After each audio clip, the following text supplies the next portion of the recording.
Budget পেশ হওয়ার পর যদি বিরোধী দলের কোনো বক্তব্য থাকে, তাদের স্বাধীনতা আছে, তারা সেটা নিয়ে বলতে পারে, মতামত ব্যক্ত করতে পারে, আলোচনা করতে পারে। কিন্তু এটা বিজেপি পার্টি অফিস নয় যে বিজেপি রাজনীতি এখানে চলে।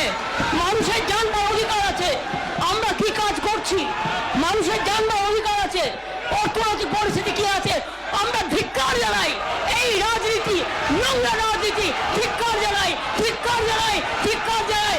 এরা রাজ্য বিরোধী, এরা অ্যান্টি বেঙ্গলি, এরা অ্যান্টি বাংলা, এরা অ্যান্টি বাংলা, এরা অ্যান্টি বাংলা, এরা বাংলার ভালো চায় না, এরা বাংলার ভালো চায় না, এরা বাংলার ভালো চায় না। লজ্জা করে না? একটা বাজেট পড়তে দিতে চান না? কি কথা বলবেন?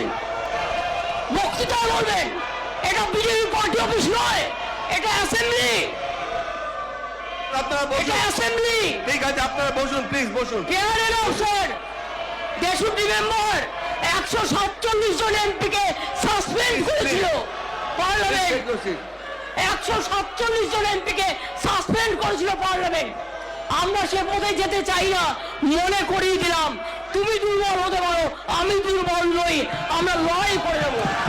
আর ক্ষমতা থাকলে বাজেটের পর তুমি বলবে, বাজেটের আগে নয়।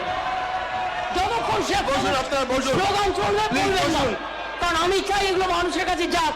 ওদের এই আচরণ বাংলার বিরুদ্ধে, বাংলা মায়ের বিরুদ্ধে মানুষ দেখুক যে কতখানি বসুন। বিবেচনামূলক বক্তব্য না রেখে বাংলার ভালো এরা চায় না, anti Bangali, Thank you, madam. রাজ্য বিরোধী, এদের অ্যাটিটিউড মানুষ দেখুক।